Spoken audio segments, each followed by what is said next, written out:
নমস্কার সবাইকে। আরও একটি নতুন ভিডিওতে তোমরা সবাই কেমন আছো সেটা অবশ্যই বলো। আর আমি আছি, মোটামুটি চলছে আমার। আর আমি তোমাদেরকে বলেছিলাম যে আমি বাপের বাড়ি যাব, সেখান থেকে ভিডিও আনার চেষ্টা করব। আর গাড়ির একটু আওয়াজ হতে পারে, কারণ আমার সামনেই মেন রোড, বাড়ির সামনেই একদম। তো তার জন্য তো একটু অ্যাডজাস্ট করো। আমি তোমাদের আমি নিজে অ্যাডজাস্ট করছি, আমি ফ্যান পর্যন্ত চালাইনি এই গরমের মধ্যে। তো আজকের ভিডিওতে আমার কোন কোন মাসে বা কোন কোন উইকে আমি কি ধরনের সমস্যার সম্মুখীন হয়েছিলাম সেগুলোই তোমাদের সঙ্গে আজকে শেয়ার করব। অনেকদিন ভিডিও আসেনি, কারণ আমার শরীর ভীষণ অসুস্থ ছিল, তোমরা সেটা সকলেই জানতে। আর যে অসুস্থতার কারণে আমি এখানে চলে এসেছি, কারণ আমার শ্বশুরবাড়ি ওখানে প্রচণ্ড পরিমাণে গরম, আর গরম আমার এতটাই লেগেছিল যে প্রত্যেক দিন বমি হচ্ছিল, যার জন্য এখানে চলে আসা। পুরো প্রথম থেকেই যখনও আমি জানতে পারিনি যে আমি কনসিভ করেছি বা আমি প্রেগনেন্ট, যখনও আমি জানতে পারিনি তখন আমার মধ্যে কী পরিবর্তন হয়েছিল তো আর কি, যে মাসে জানতে পারি তার 4-5 দিন পরে, তখনও কিন্তু মানে আর কি থাকে যেরকম ট্রাই তো অনেক দিন ধরেই করেছি, অনেক বছর ধরেই করছি। এখন এই মাসেই যে হবে সেটাকে একটু জানতো আর কি, আমিও জানতাম না সেই মুহূর্তে। তো আগে পর্যন্ত কিন্তু আমি দীঘাতে ছিলাম, এবং দীঘাতে গিয়ে আমি যেই জিনিসটা আমার মধ্যে লক্ষ্য করেছিলাম সেটা হচ্ছে আমার ব্যথা করেছিল তলপেটে, একদম সেন্টারে, তলপেটের মধ্যিখানে ব্যথা করেছিল। যদি এটা ইউটেরাস হয় তাহলে মধ্যিখানটা একদম ব্যথা করেছিল। আমাদের পিসিওডি থাকলে কি হয়, আমাদের কিন্তু সাইডে একটু ব্যথা করে যখন আর কি এগ রিলিজ হয়, বা আমি এত ডিস্টারবেন্স পাচ্ছি যে তোমাদেরকে কি বলবো, অ্যাডজাস্ট করতে আমি নিজেই করতে পারছি না। এখানে প্রচণ্ড ডিস্টার্ব হচ্ছে, রাস্তা দিয়ে গাড়ি যাচ্ছে, বাস যাচ্ছে, লরি যাচ্ছে, মানে এত ঘন ঘন যাচ্ছে যে কমপ্লিট করা যাচ্ছে না। হ্যাঁ, একটা বাইক স্কুটিতে সমস্যাটা হয় না, কিন্তু বড় বড় গাড়ি গেলে তাতে একটু অসুবিধা হচ্ছে। তো যেটা আমি বলছিলাম, তখন কিন্তু আমার সেন্টারে, একদম সেন্টারে ব্যথা করেছিল, হালকা ক্রাম্প টাইপের, এরকম ধরনের টাইপের একটা ব্যথা, কিন্তু তখনও পর্যন্ত আমি শিওর ছিলাম না, একটু অদ্ভুত ছিল, যেটা আগে কোনো দিনও আমার হয়নি ওই ব্যথাটা। আর আমাদের পিসিওডির ক্ষেত্রে কি হয়, যখন আমাদের ওভুলেশনের টাইম আসে বা এগ রিলিজের টাইম আসে, তখন কিন্তু আমাদের দুই পায়ের ওপরের দিকটা আর কি, কোমরের সাইডে ওপরের দিকটা, যদি পা হয় তো কোমরের সাইডে, এই ওভারি সাইড দুটোতে একটু ব্যথা করে আমাদের। কিন্তু ওই ব্যথাটা আমার হচ্ছিল না, আমার হচ্ছিল তলপেটে ব্যথা। আর যেটা পিরিয়ডে ব্যথার মতন ছিল না, ওটা ছিল হালকা ক্রাম্প টাইপের ব্যথা, মানে ধরো কোনো কিছু একটা এরকম করে মোড়ালে যেরকম ব্যথা হয় ওরকম ধরনের মুচড়ানো টাইপের ব্যথা ছিল, যেটা 1 থেকে 2 বার মতো হয়েছিল, তারপরে আর হয়নি। আমরা বাড়ি আসি, বাড়ি আসার যখন আমার আর কি ডেট মিস হয়, তখন আমি সত্যি একটু আনন্দে ছিলাম, কারণ আমি ও মাসেও ট্রাই করেছি, আমি ওষুধ খেয়েছি, তো যার জন্য আমি একটু আনন্দে ছিলাম। কিন্তু যখন আমি টেস্ট করি, সেই ভিডিও আর কি বলবো দেখাইনি আমি, কিন্তু তখন এই নেগেটিভ আসে, যেটা হয়তো 10-15 মিনিট কি ওরকম আর কি, কিছুক্ষণ পরে গিয়ে একটা রেজাল্ট, মানে আর কি একটা ক্লিয়ার একটা লাইন আসে, সেটা আমি তোমাদেরকে এখানে দেখিয়ে দেবো।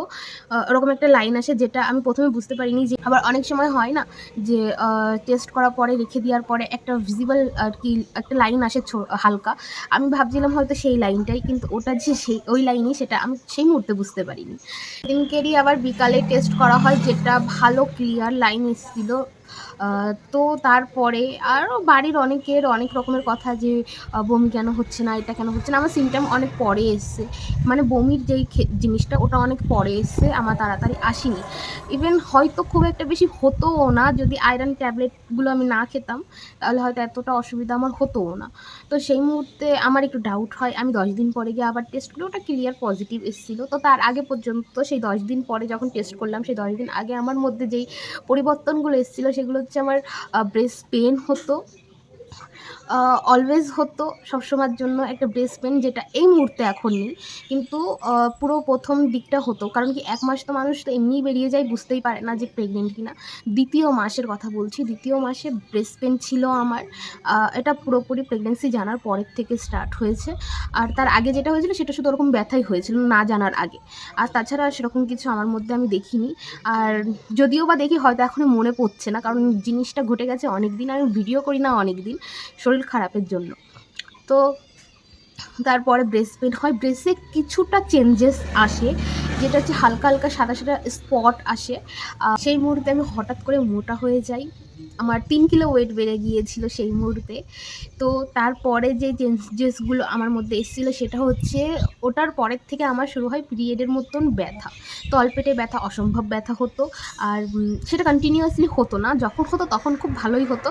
তোমার এরকম মনে হতে পারে যে হয়তো মনে হয় পিরিয়ড কি হয়ে গেল? এরকম ধরনের আমাদের যখন আরকি ডেট আসে তখন এরকম ধরনের একটা টেনডেন্সি বা এরকম ধরনের ব্যথার জন্য আমরা কিন্তু বারবার চেক করি। তো এই জিনিসটা হয়েছিল যে বারবার চেক করা যে এবার মনে হয় হয়েই গেল এরকম একটা জিনিস হচ্ছিল। তো ব্যথাটা হতো। তো ব্যথাটা একদমই নরমাল ছিল। কারণ কি ওটা ইউটেরাস যখন মানে আস্তে, আস্তে গ্রো করবে, বড় হবে, তো তার জন্য কিন্তু ব্যথাটা হয়। আর এই ২য় মাসে আরেকটা জিনিস যেটা হয়েছিল আমার সঙ্গে সেটা হচ্ছে গিয়ে এটা হয়তো 9 কি 8 উইকের আশেপাশে, যে আমার ভীষণ নজিয়া হতো। মানে আমার ভীষণ ওক উঠতো কিন্তু আমার বমি সেই মুহূর্তে হতো না। ভীষণ পরিমাণে ওক উঠতো। মানে এতটাই খারাপ অবস্থা সেই মুহূর্তে। আমলকি শুকনো করা ছিল যেটা আমি নিয়ে গিয়েছিলাম, সেটা আমি কন্টিনিউয়াসলি খেয়েই যাচ্ছিলাম।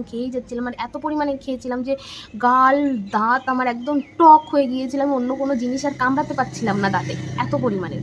তো প্রত্যেকদিন বিকাল হলে ভীষণ পরিমাণের ওই নজিয়াটা হতো। কিন্তু অনেকেরই মর্নিং সিকনেস হয় সকালবেলা। আমার সকালবেলাটা অতটা মর্নিং সিকনেস হয়নি। আমার যা প্রবলেম হতো সব ওই বিকাল 4টের পরের থেকে। তার আগে অসুবিধা হতো কিন্তু খুব বেশি না। আর খিদে পেত। আমার পুরো ওভারঅল প্রেগনেন্সি পুরো ১ম থেকে এখনো পর্যন্ত আমার খিদেটা পায়। অনেকেরই আছে যেটা খিদে বন্ধ হয়ে যায়। তো আমার খিদে কখনো বন্ধ হয়নি। আমার যখন ২ মাস ছিল তখনও আমার খিদে পেত, ইভেন আমি খেতে পারতাম না। এই একটা সমস্যা ছিল, আমার রুচি ছিল না মুখে।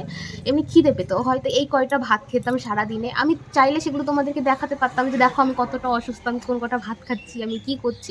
কিন্তু আমার মনে হয়নি যে এটা দেখানোর সঠিক সময়।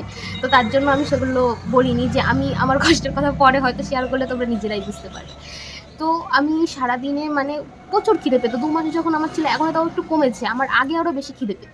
তখন এত খিদে পেত, খেতেই হবে কিছু, কিন্তু আমার খেতে ইচ্ছা করত না। অল্প কটা করে ভাত খেতাম, দিনে ৫-৬ বার করে ভাত খেতাম আমি। অল্প, অল্প করে।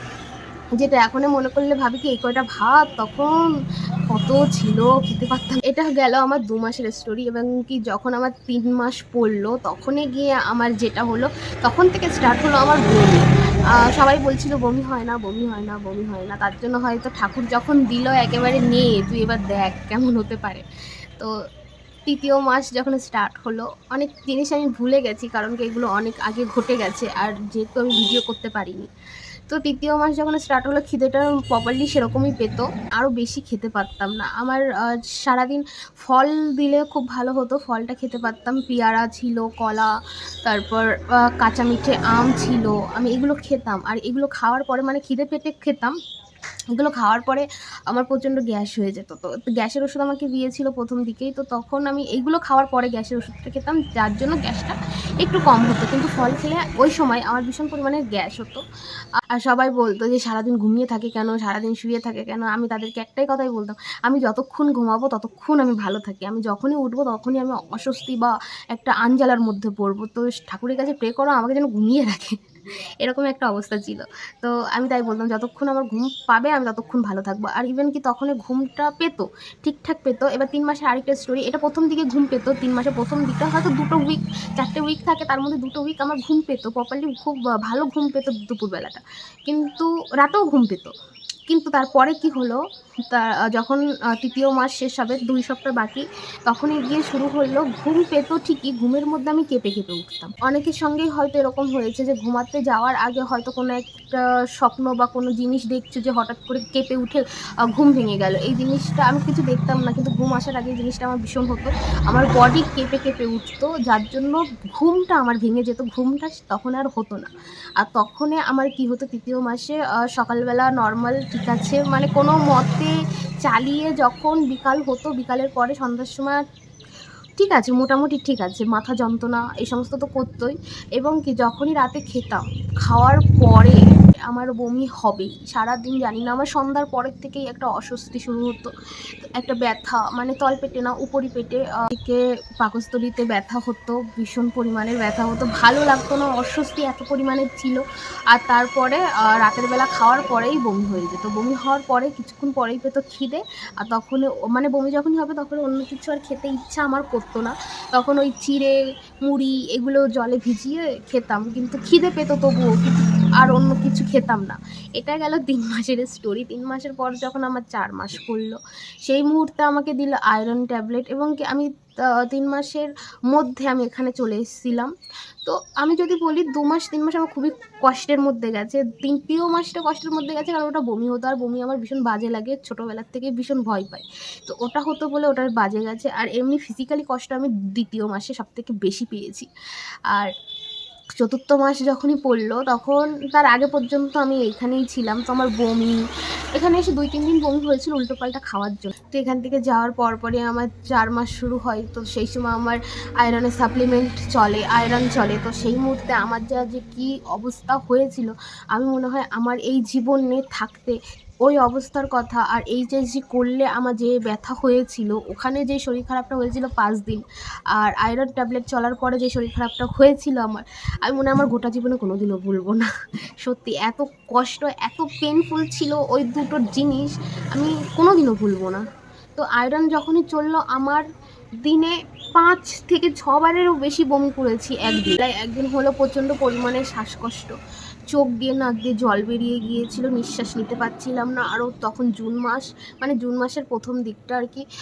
প্রচণ্ড পরিমাণে গরম ছিল। সেদিন ভোটের রেজাল্ট ছিল আমার মনে আছে। তো তখন প্রচণ্ড গরম ছিল আর গরমের মধ্যে আমার শ্বাসকষ্ট এত পরিমাণের হয়েছিল, আমি নিঃশ্বাস নিতে পারছিলাম না। চোখ দিয়ে নাক দিয়ে আমার জল বেরিয়ে গিয়েছিল। সেই মাথায় তেল জল দিয়ে পিঠ চাপড় মানে আর কি ডলে ডলে তারপরে ঠিক করা হয়। তারপরে তো প্রচণ্ড এটা হচ্ছিল গরমের জন্য, আর আয়রন খাচ্ছিলাম, গরমটা আরও বেশি লাগছিল, অস্থিরতা বাড়ছিল দেহে, বডিতে। আর আয়রনের জন্য আমার পটি হচ্ছিল না ঠিকঠাক করে, ভীষণ অস্বস্তি হচ্ছিল শরীরে, যার জন্য আমাকে এখানে রেখে আর কি গেছে যে আগে আমি বাঁচি তারপরে অন্য কিছু। আর এখানে আসলে কি বলো তো, সবার সঙ্গে বাড়ির সবাই, আমাদের ওখানে ৪টে মানুষ, ৪ জনের সঙ্গে সারাদিন কথা বলো। আরও তো ২ জন বাড়িই থাকে না, ১ জন বাড়ি থাকে। তো সারাদিন একজনের সঙ্গে কথা বলো, একজনের সাথেই যা মানে আর কি শেয়ার করার করো, যা কথা বলার বলো, আর কি এমন। আর এখানে তো না হলে আমাদের বাড়িতে, এই বাড়িতে না হলে ১৫-২০ জনের বেশি লোক। সেখানে এখানে ভালো লাগছে না, ওর কাছে যাও, ওর কাছে ভালো লাগছে না, এখানে আসো। দিনে না হলেও অনেকটা হাঁটা চলা পড়ে, ওখানে বসে হাঁটা চলা একদমই পড়তো না। তো যার জন্য এখানে চলে এসেছি। তো আয়রন এখানে এসেও অসুবিধা আমাকে করেছিল, আয়রন মধ্যেখানে আমার বন্ধ ছিল। তো ৪ মাসেরই কথা বলছি, যেখানে আমার একদিন হয়েছিল কি, আমার প্রচণ্ড পরিমাণে কষ্ট হতো, যেন আমার মনে হচ্ছিলো যেন আমার পেটটা বেশি ফেটে বেরিয়ে যাবে, এরকম ধরনের কষ্ট হতো। সেটা নিচে তলপেটে হতো না, আমার উপর পেটটাই বেশি কষ্ট হতো। আমার নিঃশ্বাস নিতে কষ্ট হতো। ইভেন নিঃশ্বাস নিতে মানে মাঝে মধ্যে এরকম হতো যে আমি পেট এরকম করে চেপে ধরে রাখতাম, উপর পেটটা আর কি চেপে ধরে রাখতাম, যে একটু যদি নিচু হতো তাহলে মনে হয় ভালো হতো। বেশি ফুলে যাচ্ছে আর বেশিই যেন আমার কষ্ট হচ্ছে। তলপেটে কোনো কষ্ট হতো না, উপর দিকটাই কষ্ট হতো। তো সেই মুহূর্তে আমার মাসি বলল সায়া পরতে হবে, উপরিপেট হয়ে যাচ্ছে। আমি পরতে পারবো না, ওই গরমে আমাকে ছেড়ে দাও, আমার ক্ষমা করো। বলছে সায়া পরতে পারো না, তাহলে দড়ি বাঁধো।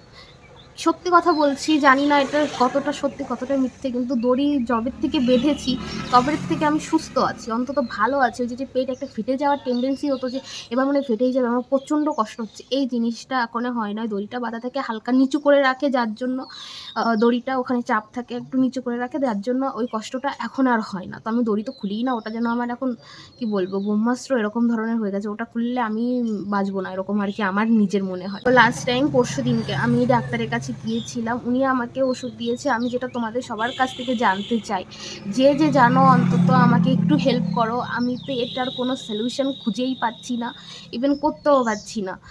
আমাকে প্রথমে আয়রন ট্যাবলেট দেওয়া হলো, যেটার জন্য আমার প্রচণ্ড শরীর খারাপ হলো। আমি খাওয়া ওটা বন্ধ করলে আমি ডাক্তারের কাছে পরশুদিনকে গিয়ে বলেছি আমার ৫ মাসে স্টার্ট হলো সবে। তো উনি আমাকে আবার আয়রন দিয়েছে ২ মাসের জন্য না, সরি ২০ দিনের জন্য, ৩ সপ্তাহের জন্য আয়রন দিয়েছে। দিলে আমি ওটা আজকে একটা খেয়েছি, খাওয়ার পর আমার ১ ঘন্টা পরে বমি হয়ে গেছে। আজকে আবার ওই আয়রনই বেরিয়েছে পেটে, এমনি কিছু ছিল না, তো কিছু বেরোয়নি, তো আয়রনটাই বেরিয়েছে। তেতো কালো কালো আয়রন বেরিয়ে গেছে পুরো। তো আমি করব কি? তোমরা যদি কেউ জানো যে এটার সাথে এটা নিলে একটু ভালো থাকবো আমি, তো আমাকে প্লিজ বলো। আর সবাই বলে ওর সাথে নাকি ভিটামিন সি খেলে নাকি ওটা আর কি অ্যাবজর্ব করার ক্ষমতাটা বেড়ে যায়। তো আমি ভিটামিন সি পেয়ারা খাচ্ছি, পেয়ারাতে সবথেকে ভিটামিন সি থাকে। তো লেবু পেয়ারা দুটোই খাচ্ছি, কিন্তু আমি কোনো রকমের কোনো মানে সুস্থতা আমি পাচ্ছি না। যদি তোমরা কিছু জানো আমাকে অবশ্যই বলো। আমাকে বলেছিল ১ ঘন্টা আগে কি ১ ঘন্টা পরে খাবার সঙ্গে খেতে হবে না। কিন্তু এটা করেও আমি কোনো লাভ পাচ্ছি না। আমি ১ ঘন্টা আগে খেলেও আমার বমি হচ্ছে, ১ ঘন্টা পরে খেলেও আমার বমি হচ্ছে। তো আমি করবোটা কি? যদি তোমরা কেউ জানো তো অবশ্যই আমাকে বলো।